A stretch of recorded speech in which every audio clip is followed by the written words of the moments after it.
अस्सलामुअलैकुम वरहमतुल्लाहि वबरकातुहू। आज के इस वीडियो में हम लोग मसनूई चाँद द आर्टिफिशियल मून के मुतालिक पढ़ेंगे। मोहम्मद इसहाक सिद्दीकी साहब ने साइंसी और आम मालूमात के बहुत से मौज़ूआत पर बड़ी अच्छी किताबें लिखी हैं। उन्होंने बच्चों के लिए इसी तरह की कई किताबें लिखी हैं। मोहम्मद इसहाक साहब ने मसनूई चाँद ज़ैल का सबक में साइंस की एक नई इजाद को बड़े अच्छे अंदाज में और आसान ज़बान में समझाया है, जिसे आपको पढ़ना है और समझना भी है। अगर तुम्हें डाक टिकट जमा करने का शौक़ हो तो तुमने वह टिकट ज़रूर हासिल कर लिया होगा जो भारत सरकार ने 19 अप्रैल 1975 ईस्वी को जारी किया था। इस टिकट में सामने नीचे गोल ज़मीन का एक नकारा दिखाया गया है, पीछे गहरा नीला आसमान है, बीच में हल्के आसमानी रंग का नगीना जैसा एक मसनूई चाँद है। दाएं तरफ हिंदी और अंग्रेज़ी में आर्यभट्ट 1975 लिखा है। हिंदुस्तान ने 19 अप्रैल 1975 को अपना पहला मसनूई चाँद खला में उड़ाया। यह डाक टिकट इसी मौका पर जारी किया गया था।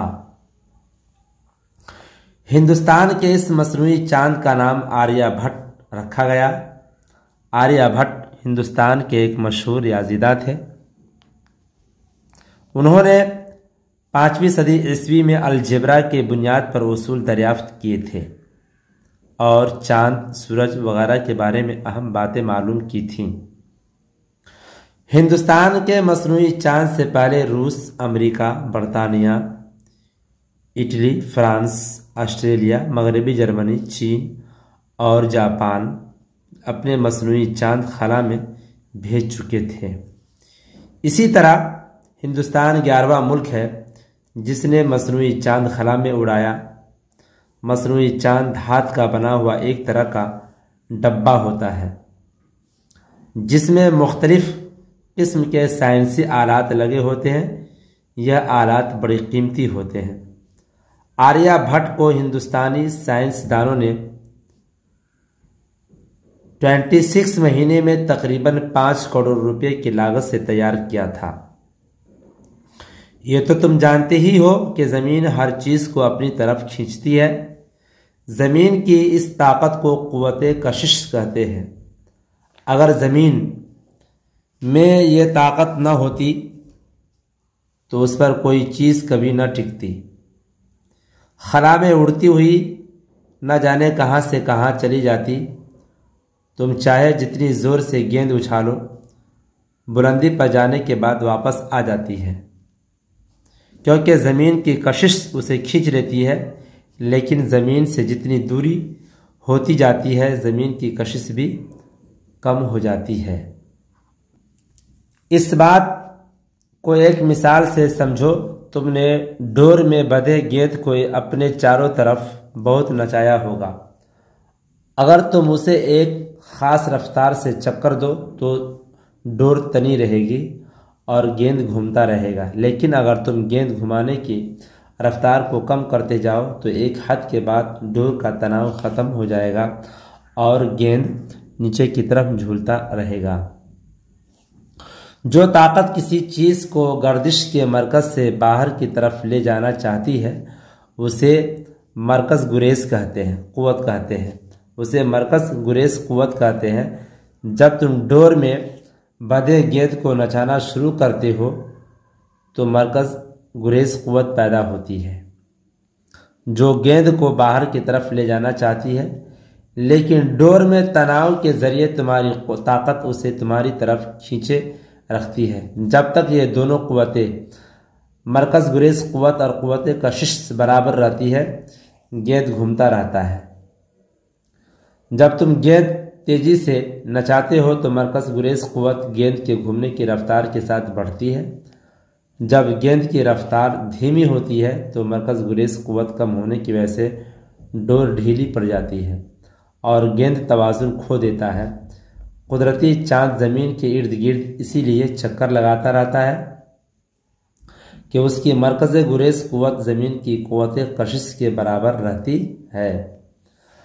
मसनूई चांद को खला में भेजने के लिए रॉकेट इस्तेमाल किया जाता है। रॉकेट के इंजन में इस्तेमाल होने वाले ईंधन में इतनी तवानाई होना ज़रूरी है जो रॉकेट और उसमें बंद मसनूई चांद को ज़मीन की कशिश से आज़ाद करा सके।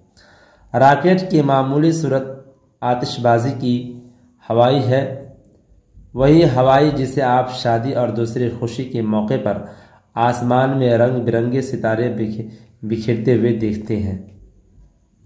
रॉकेट और हवाई जहाज़ में फ़र्क यह है कि हवाई जहाज़ उड़ने के लिए हवा का मुहताज होना पड़ता है और रॉकेट ऐसी जगह जहां हवा न हो यानी खला में खूब उड़ता है। आम तौर पर मसनूई चांद को छोड़ने के लिए 2 या 3 मंजिला रॉकेट इस्तेमाल किए जाते हैं, जो 2 या 3 रॉकेटों को तले ऊपर जोड़कर बनाए जाते हैं। जब पहली मंजिल या पहले रॉकेट का मसाला ख़त्म हो जाता है और दूसरी मंजिल का मसाला जलने लगता है, उस अरसे में रॉकेट ज़मीन से काफ़ी दूर पहुंच चुका होता है और हवा भी कम हो जाती है। पहली मंजिल कटकर गिर जाने की वजह से रॉकेट का वज़न भी कम हो जाता है, इसलिए उसकी रफ्तार बहुत बढ़ जाती है। जब दूसरी मंजिल का मसाला ख़त्म हो जाता है तो वह भी कटकर गिर जाती है और तीसरी मंजिल का मसाला जलने लगता है। रॉकेट की इस तीसरी मंजिल की रफ्तार पर सबसे तेज़ होती है। मसनूई चांद रॉकेट की आखिरी मंजिल में ऊपर की तरफ एक खाने में बंद होता है। रॉकेट को जिस बुलंदी तक पहुंचाना होता है, जब वहां पहुंच जाता है तो उसका खाना खुलता है और मसनूई चांद स्प्रिंग के धक्के से बाहर आकर खला में ज़मीन के गिर्द घूमने लगता है। रॉकेट की आखिरी मंजिल भी अपना काम पूरा करने के बाद कट कर गिर जाती है। रॉकेट के बेकार हिस्सों को ज़मीन की कशिश अपनी तरफ खींच लेती है और वह हवा की घनी परत पर दाखिल होकर हवा की रगड़ से जलकर राख हो जाते हैं।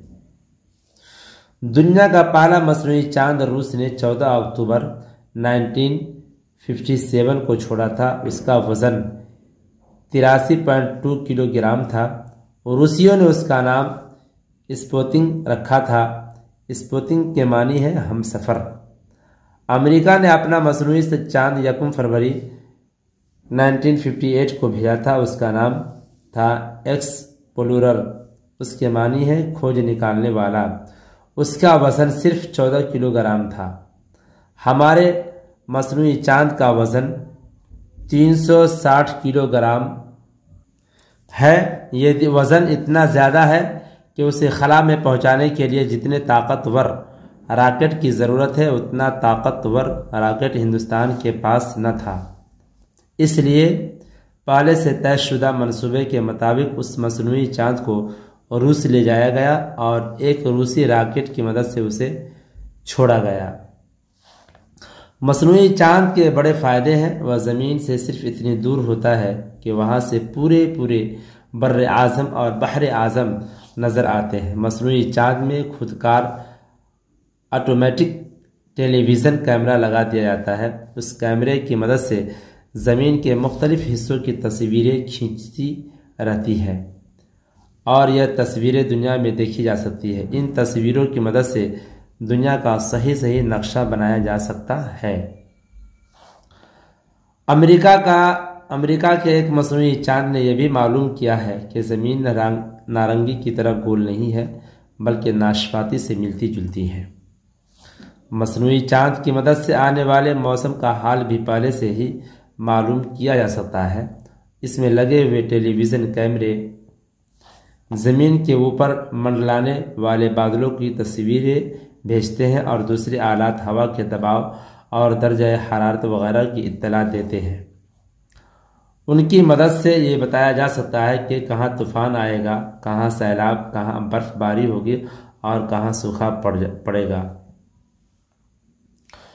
पैगाम रसानी वाले मसनूई चांद से टेलीविज़न और रेडियो स्टेशन मदद लेते हैं। उसकी ज़रूरत उस वक्त पड़ती है जब ज़मीन पर दो मकामात के माबैन दरमियान फासला बहुत ज़्यादा हो और रास्ते में जा बजा रेडियो टेलीविज़न स्टेशन बनाने पर बहुत ज़्यादा खर्च आता है। हिंदुस्तान भी इस तरकीब से फ़ायदा उठाने वाला है, लेकिन उसके लिए एक दूसरा मसनूई चांद छोड़ा जाना है।